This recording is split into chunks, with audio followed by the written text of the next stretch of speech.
Welcome back. So we're going to do something a little bit different today. Again, we're going to be looking at this.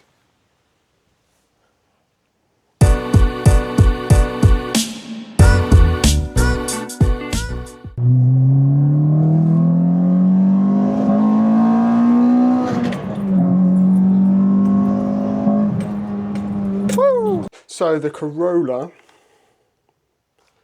has been a little bit neglected. It's been sat under the tree for a while. Grab the keys. It's covered in bird poop. Let's go take a look at it. As you can see, I came back from racing and just dumped everything on the floor. Hi. So, these are the wrong keys. These are these keys. These ones. As you can see, it's been attacked by the birds. Poor car. But the other issue is it has an airbag light on, which allows me to use a new product that I've been sent to test. Last time I drove this car, I went to Legoland when my sister came over, and I had 4 people in the car and the airbag light came on. So I suspect someone kicked some wiring under a seat. So we'll use the scanner that I've been sent and we'll try and diagnose it and see what we can do. But here you go, here's the issue. This is where it will just go away, won't it? Okay, there you go. Our airbag light is on, so I need to sort that. So nice, isn't it? Shame it's like a freaking boat when you drive it. It's actually really nice, it's like full leather. One job we need to do is we need to top the oil up. Oh, Millers.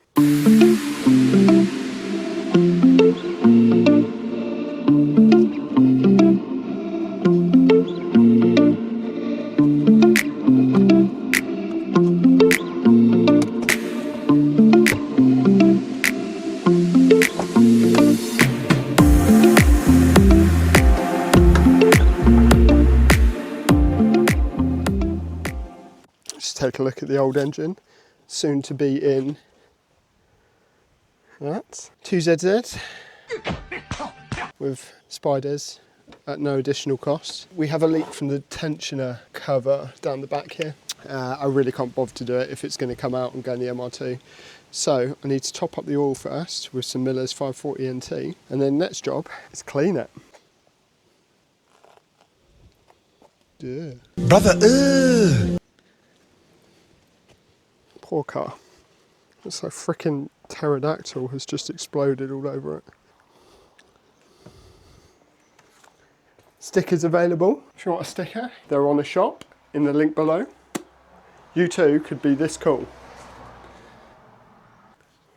Right, so in fact, before I wash it, we're going to clean this up so I've got some room to move. And then I'm going to pressure wash the Corolla. So this is what we've been sent. I'm not even going to try and pronounce that. Elite Diagnostic. So this is an EOBD diagnostic. Let me put the camera down. So this goes in your EOBD port. So if you want to be able to diagnose your car at home, this is what you need. So I think it retails for about 90 quid. And it comes with lifetime updates. So you don't have to worry about updating it. Covers EOBD2 after 96. So what's really cool about this, I've tried it already. I tried it on the MR2, because I had an engine light as soon as I put the sports cat in. But we'll go through all that in a minute. First job is to clean it. So before we start, this video isn't sponsored by Autoglym, but this is what we're going to be using. So because it's been so long since it's had a wash, we're going to be using some Polar Blast Snow Foam. I'll then wash it with shampoo and conditioner, polish, super resin polish, going over with gloss protection, glass polish for the glass. I don't know if there's any of this left, but I'll try it on the wheels to get some of the brake dust because of this. Those apparently are silver. Hi Ryan. And this is actually for the roof on the MR2. So when I wash it, I use this stuff on the roof, but it's really good for black panels and trims. We're going to fill this up. So I have Snow Foam Lancey Boy. I'm going to knock all these off in a minute. And you fill it up, I think it's 100 ml or something. So I just fill it up to like here. Woo! And then the rest with cold water. And then we'll go snow foam it.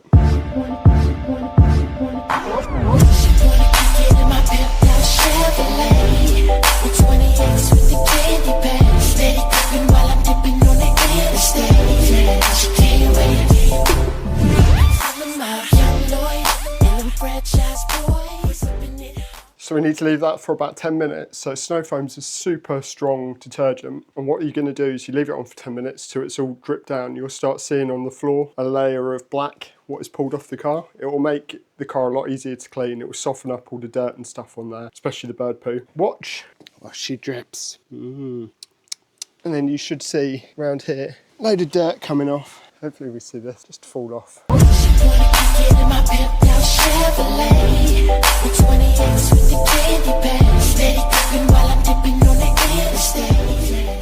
So that's the snow foam off. It's actually done a really good job. Let's have a look. It's got all the poo off. So next, is to wash it. 3 caps of this. Wash it and rinse it off again, and then dry it. And while it's drying, we can look at the airbag. So we're clean.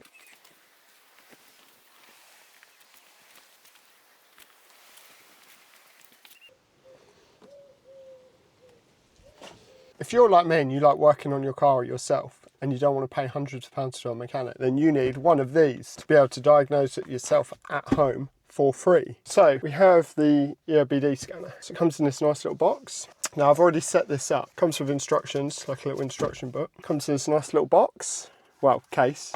In here you have the code reader and your instructions with serial number, QR code and model number.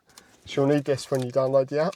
I've had this for a while, but I haven't had a chance to use it because I've had so much going on. Go on the App Store, and then we need to plug in the scanner, go on the app, and I'll show you all this in a second on the phone. So let's put this away. There we go, that's away. I'll show you what to do. I have my phone. So take your scanner and you find your EOBD port, which on here, it's down here.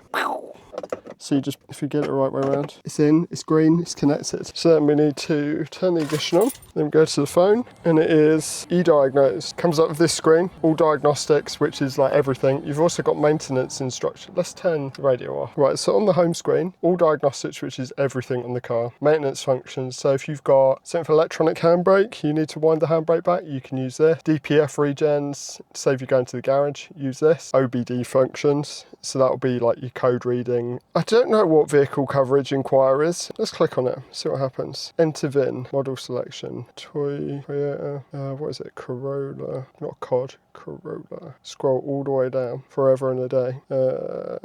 So it'll be 2002 onwards. So this comes up with all the things that you can do. Let's click diagnose, see what happens. Right, so it's got this really cool thing called VIN decoding. So you click this, you enter the VIN, don't remind me again, close. Now I've already done this before, so it should load up the last VIN. It's a beep, the beep sounds good. VIN scan, okay, so it's found the car from the VIN scan, so I didn't have to do anything. No, I don't want to quit. So it's found the VIN, found the car. So 16 pin data link connector. So it comes up with all the details on the car. So it's a 2ZZ. Okay, that is correct. So it's now going to scan everything on the car.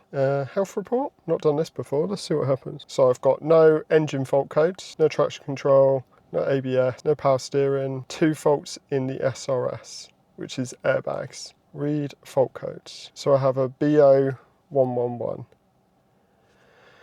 So that would lead me to think maybe it's the squib in here, or is it under the chair? It's more likely to be under the chair because people have been in and out and no one ever really goes in the back. So if we click on the code, what happens? It will then Google that code. So some YouTube videos, no one wants to watch a YouTube video. Front seat airbag assembly. Right, so it's under the front seat. So I'm gonna safely say that it is under this seat from where I've been rolling it forwards and backwards, had someone in the back. So if we try and clear this fault code, clear, complete, read fault codes, it's still there. Which means that it's probably a broken wire or there's a fault with like the airbag ECU or something. The fault's still on the dash, but that would have cost me about 60 quid in the garage to have someone look at that, and it would have cost you what, like 90 quid for this, and you can just do it as many times as you like. I've used it on the MR2 because I put a sports cat in, and as soon as I did, I had cat efficiency bank 2 or sensor 2, as I thought I would, because it's reading differential between the two. I put a spacer in, bam, code's gone, that's fixed. So that's 2 cars I can fix. What I'm gonna do is, so we'll just have a look at what maintenance functions are. So you've got, obviously this doesn't apply to my car because I don't have anything new enough. Set the service light, so if you're servicing it yourself. Mobiliser reset's pretty cool. Electric throttle relay is also very cool if you've got e-throttle. Bleeding ABS, which is a freaking nightmare if you don't have a tool. Brake reset, so winding back the caliper. DPF regen will save you hundreds of pounds if you can do that on here. Tyre pressure monitor reset. excellent. Steering angle, injector coding, that's really cool, especially if you've got a modern car. Gearbox relearn, EGR, battery matching, sunroof, air level calibration, so if you've got air rise, adaptive front lighting, all these are very cool things to have. And like I say, for the price, 80 quid, 90 quid, that's going to save you hundreds, maybe like thousands of pounds by being able to do it yourself. Something that I did do that was really cool. So when I went sprinting, I needed to know like the intake air temp. You can look at live data, which is really cool. See if we can get it up. That's what she said. But we're going to rip the seat up, lift the seat up, see if I can look at the wiring underneath, and we'll go from there. We need my longer ratchet, which I haven't put away yet. Hoping there's a broken wire under it that we can just fix. Safety first, disconnect the battery before you do anything. Get them out of the way.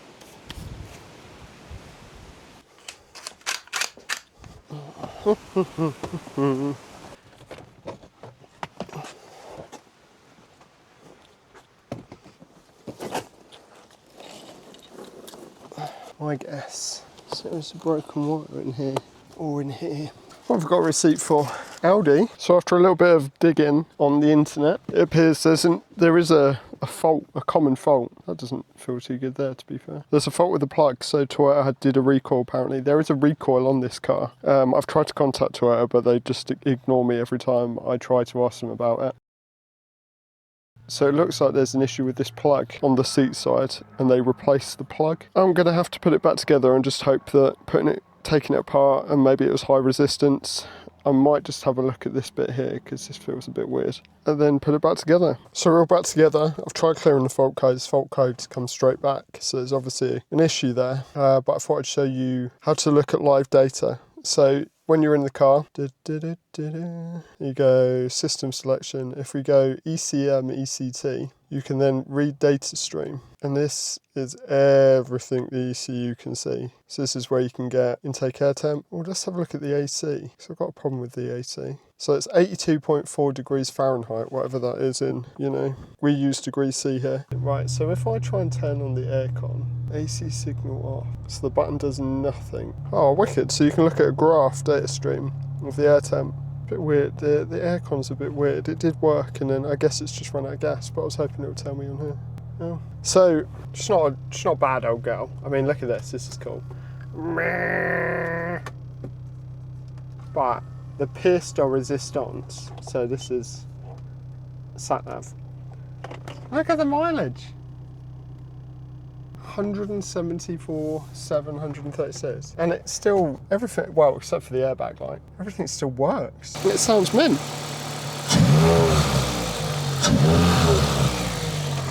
So big shout out for sending me this scan tool. It's been real helpful. Hopefully we can keep using it. Use it on things like the MR2 until it has the engine swap and ECU swap. If you want one yourself, I'll put a link in the description below to show you where you can get it. But we'll go for a little road test to make sure everything's all right on it. So I haven't been able to fix the airbag fault. There's clearly something there, but it's not the end of the world because the engine's coming out of this soon.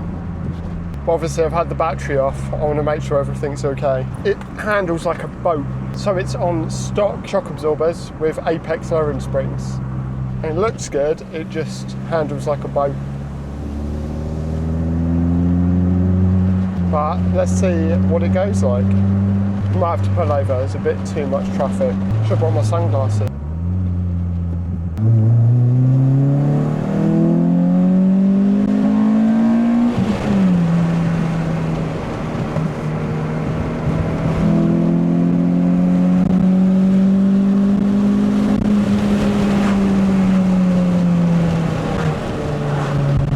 Still goes so hard, it'll be so good in the MR2.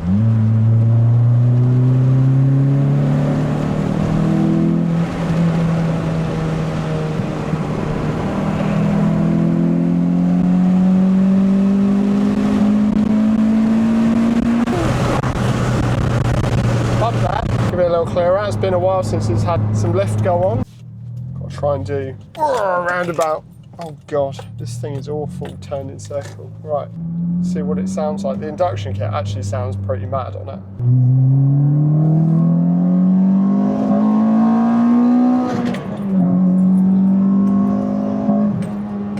Woo!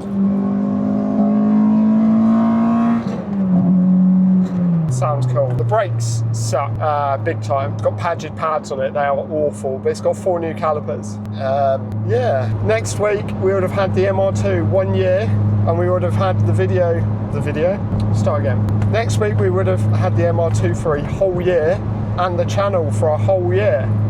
So I want to do a special video. So if you've liked this video, don't forget to like down here. For more videos here, to subscribe here.